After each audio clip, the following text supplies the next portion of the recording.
Hey everyone, Nigel and Luke here, and welcome to another edition of Crimes of the Week International.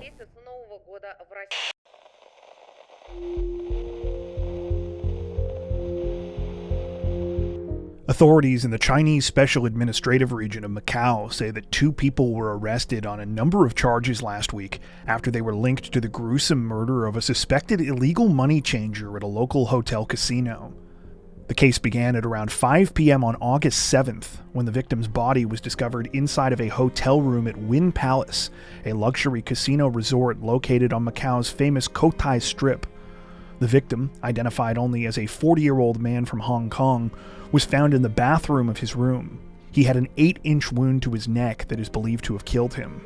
Though the scene looked like it had been partially cleaned up, 2 pieces of a bladed weapon believed to have been used in the crime were also recovered. After launching an investigation, police learned that the victim was suspected to have worked in the illegal money-changing trade and had been operating out of the room where he was killed. They also discovered that he had recently won big at a local casino, and shortly before his death had cashed out 2.5 million Hong Kong dollars worth of casino chips. The sum is worth the equivalent of about $321,000 US. Upon retracing the victim's steps via surveillance footage, police found that the victim had returned to his hotel room at approximately 10 a.m. on the day his body was discovered. About 5 minutes later, another man had showed up there, staying for about an hour and a half before leaving with a bag. The man handed the bag to a woman in the lobby, then returned to the same hotel room until 3 p.m. It's believed that this bag contained cash, and that afterwards the woman went to launder it. When the man left for the final time, he was carrying 2 more bags and got into a taxi. Police now say that the male suspect is from the Chinese mainland and that he's believed to have worked under the 40-year-old victim in his illegal business for the last few months. By the time authorities caught up with him and the female suspect, he had already changed his clothes twice and dumped them outside of a local supermarket, along with 2 cell phones belonging to the victim. The male and female suspects have now both been arrested and are each facing a number of charges, including murder, robbery, and money laundering. Their identities have not been released, though it's said the female suspect is also from Hong Kong and both are unemployed. So far, authorities say that they have recovered just over half of the victim's stolen casino winnings, though a large chunk of it is already alleged to have been laundered. The situation is still developing.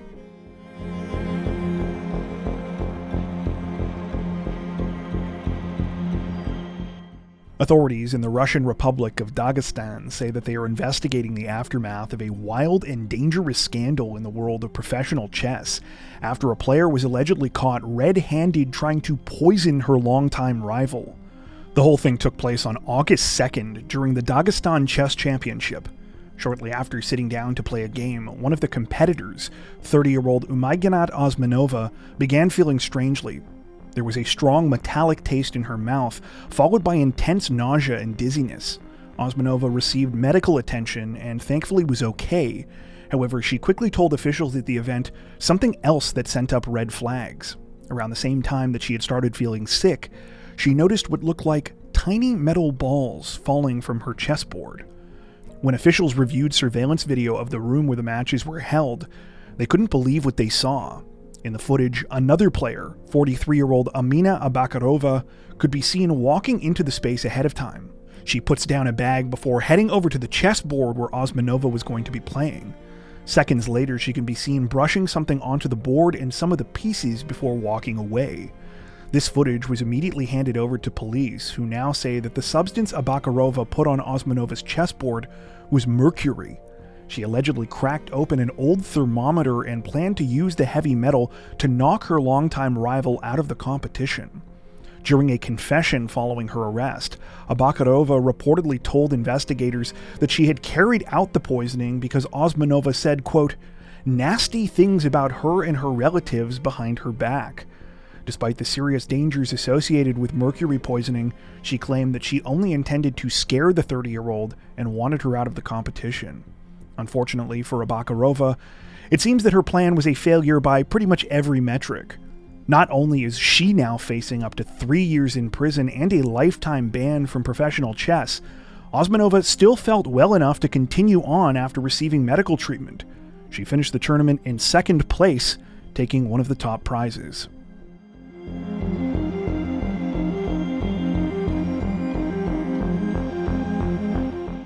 Representatives from the UK's Westminster branch of the Metropolitan Police say that a 32-year-old man is facing attempted murder charges following a chilling and brazen daylight attack on a mother and daughter at a popular tourist spot.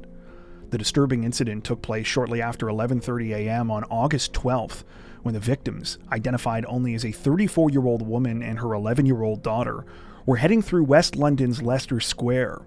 The pair were enjoying what was supposed to be a fun day of shopping during a vacation from their home in Australia. However, unbeknownst to them, the situation was about to turn into a nightmare. As the two were standing in the square, they were approached by a 32-year-old man, later identified as a Romanian national named Iwan Pintaru. Pintaru was armed with a steak knife and allegedly tried to attack the mother first before turning his attention to her daughter. After putting the girl in a headlock, he reportedly stabbed her 8 times. As horrifying as this no doubt was, the situation could have been much worse if it weren't for the actions of a few brave Good Samaritans. The first person to jump in was a security guard at a nearby tea shop, identified only as a 29-year-old man named Abdullah. Abdullah reportedly tackled Pintaru to the ground and disarmed him before others jumped in and held the 32-year-old down until police could arrive. He was arrested while the victims were rushed to a local hospital. The 11-year-old girl suffered injuries to her face, shoulder, wrist, and neck. Thankfully, none of these injuries were fatal, though it said that she will now have to undergo plastic surgery. As for the mother, it was initially reported that she was injured as well. However, it turned out that blood from her daughter was mistaken for her own. At the time of this recording, Pintaru remains in custody. He has now been charged with attempted murder and possession of a bladed article in a public place. No information has been released about a possible motive behind the crime.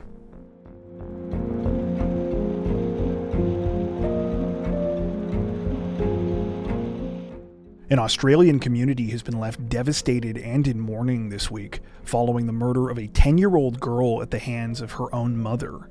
The horrifying incident began at around 6 p.m. on August 13th, when the father of 10-year-old Sophie Wang made a harrowing 000 emergency call. He had just returned home from his job as a university lecturer to find his daughter dead inside their residence. When officers arrived, they confirmed the awful discovery, realizing that Sophie had suffered fatal knife wounds to her neck. A detective later described the situation as, quote, one of the most confronting scenes he had witnessed in his 15 years on the job. The case took another gut-wrenching turn a few hours later, when police located the person allegedly responsible for Sophie's murder.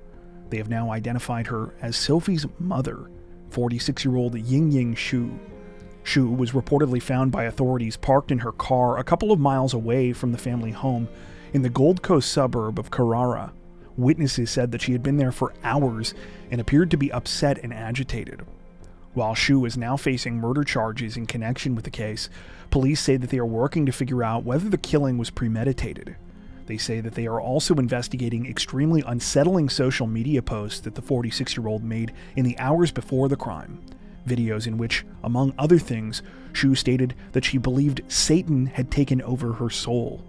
Friends, neighbors, and community members are now paying tribute to Sophie's life. Fellow students at a local school described her as bright, bubbly, and one of the smartest kids in their class. At the time of this recording, the investigation continues.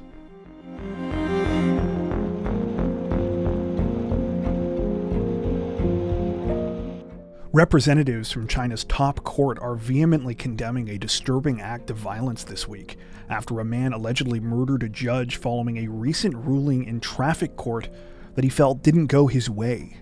The incident began at around 6:30 p.m. on August 7th, when the victim, 37-year-old Wang Jiajia, was found critically injured in an underground parking garage near her home in the city of Luohe. According to reports, Wang was discovered on the ground at the entrance to an elevator in the garage and was suffering from knife wounds to her neck. Emergency responders rushed to the scene shortly after, but it was already too late. By the time they got there, Wang was already dead. Thanks to surveillance footage in the area, it didn't take long for authorities to locate a suspect. He was identified as a 50-year-old man by the last name of Dang. A motive was also quickly uncovered. Investigators now allege that Dang was angry with Wang following Wang's recent ruling in a traffic case that he had been a plaintiff in. Back on April 4th of this year, Dang was reportedly riding an electric bike when he was involved in a collision with a small van being driven by a man with the last name of Lee. Dang suffered minor injuries to his left ankle and wrist, and an investigation found that Lee was at fault for the accident. When the two men could not come to an agreement on compensation, Dang filed a lawsuit. The case went to court last month, with Dang seeking more than 18,000 yuan, or about $2,500 US, in damages. On July 23rd, Judge Wang ruled in Dang's favor, but only ordered Lee to pay a little over half of what Dang wanted. This apparently sent him into a rage.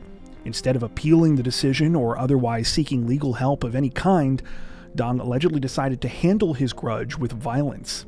By the time police caught up with the 50-year-old at his home this week, he had ingested a poison and was unconscious. However, officers were able to quickly get him to a hospital, where he is said to be in stable condition. It appears that authorities are now waiting for Dang to be released before moving ahead with charges. In the meantime, representatives from the Supreme People's Court, China's top court, have released a statement condemning the fatal attack. They wrote in part, quote, "We strongly condemn and are greatly outraged by the act of harming judicial staff members. We will continue to fulfill our duties and enforce laws to uphold fairness and justice." According to reports, before her death, Judge Wang had been recognized for her dedication to her profession, having handled nearly 700 cases between this year and last year alone.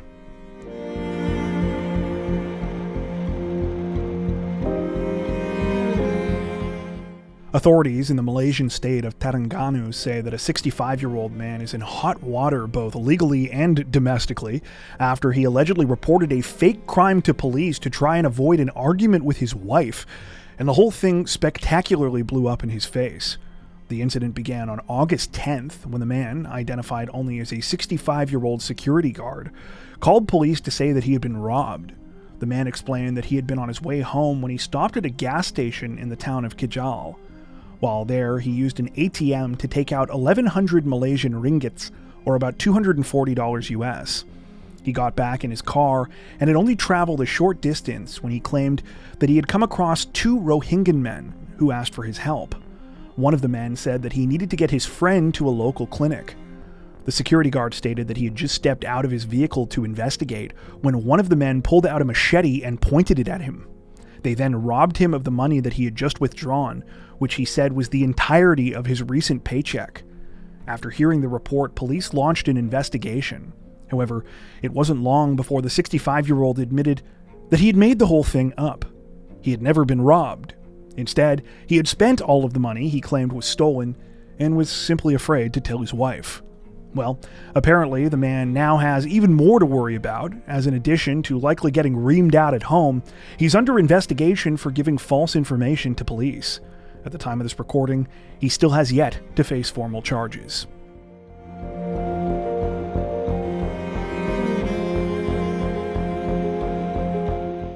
Officials in Austria say that 3 teenagers are in custody and remain under investigation, following a disturbing foiled terror plot that was allegedly intended to be carried out at a Taylor Swift concert. The plan was reportedly uncovered sometime last week by Austria's Directorate of Protection of the State and Intelligence. The agency, also known as the DSN, announced that it had made several arrests ahead of scheduled concert dates for musical artist Taylor Swift. The musician was supposed to be performing from August 8th to 10th at Vienna's Ernst Happel Stadium as part of the European leg of her Eras tour. All of those dates were cancelled, affecting an estimated 190,000 people. According to the DSN, they uncovered evidence that a 19-year-old man was plotting to carry out a mass act of violence during one of the concerts. They alleged that the attack was intended to kill, quote, a large crowd of people, and would have resulted in his death as well. While many specifics of the plot have yet to be released, based on statements from the agency, it's believed that the plan involved the use of explosives and knives. The alleged culprits may have also been intending to drive a car into crowds of attendees as they gathered outside the stadium. Most of the evidence revealed so far comes from a raid that was reportedly carried out at the home of the 19-year-old alleged mastermind in the town of Turnitz. DSN officials say that the man, identified as an Austrian citizen of North Macedonian heritage named Baran A., had been taking advantage of the fact that his parents were on vacation and had been assembling components for explosive devices. Authorities say that during the raid they found chemicals, detonators, fuses, and other bomb-making equipment. They also recovered several knives and Islamic State propaganda material. It appears that investigators were tipped off about the 19-year-old's plans after his online activity came to their attention. According to reports several weeks ago, he swore allegiance to the Islamic State and began sharing other propaganda material on his social media. He also quit his job, told people he had, quote, big plans, and began changing his appearance. Following Baran's arrest, he reportedly confessed to the plot. However, he has since recanted the statements he made to investigators. His lawyer now claims that he was never serious about actually carrying out a terror attack, and while he had been consuming and sharing Islamic State material, that was only because he, quote, wanted to be cool. The lawyer further alleges that the accusations about the teen's plans released by the DSN had been exaggerated. As for the other two suspects, far less has been released. One is said to be the best friend of Baran, identified as a 17-year-old Austrian citizen of Turkish or Croatian heritage by the name of Luka K. The 17-year-old became a suspect after it was learned that he was employed by a company that provided services at the stadium where the alleged attack was going to take place. The third suspect's name has not been released at all as far as we can tell, and has been identified only as an 18-year-old Iraqi national. Though he was also arrested, police have not stated how they believe he was involved in the crime, and have even admitted that he might not have actually known about the plan. All we know is that he was in contact with the main 19-year-old suspect, and that he allegedly also pledged allegiance to IS shortly before the plan was uncovered. At the time of this recording, all three suspects remain in custody, and the situation is still under investigation.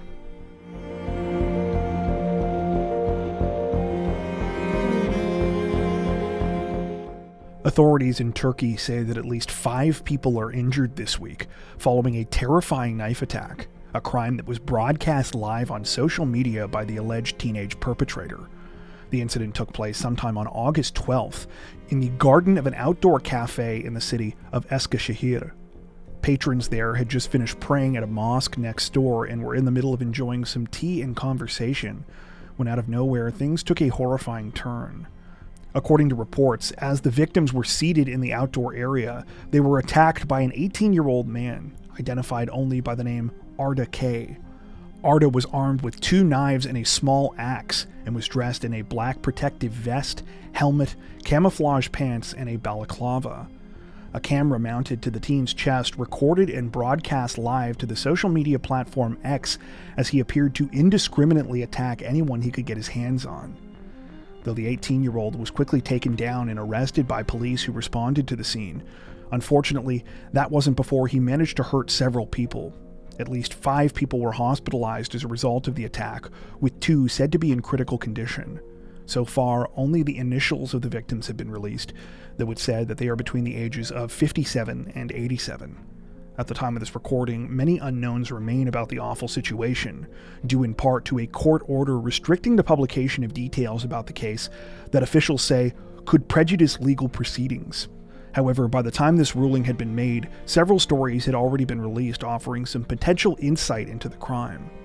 Many English-language publications noted police comments that said Arda may have been influenced by violent video games he was playing. They also pointed out that the 18-year-old was wearing a black sun symbol on his vest when he carried out the attack.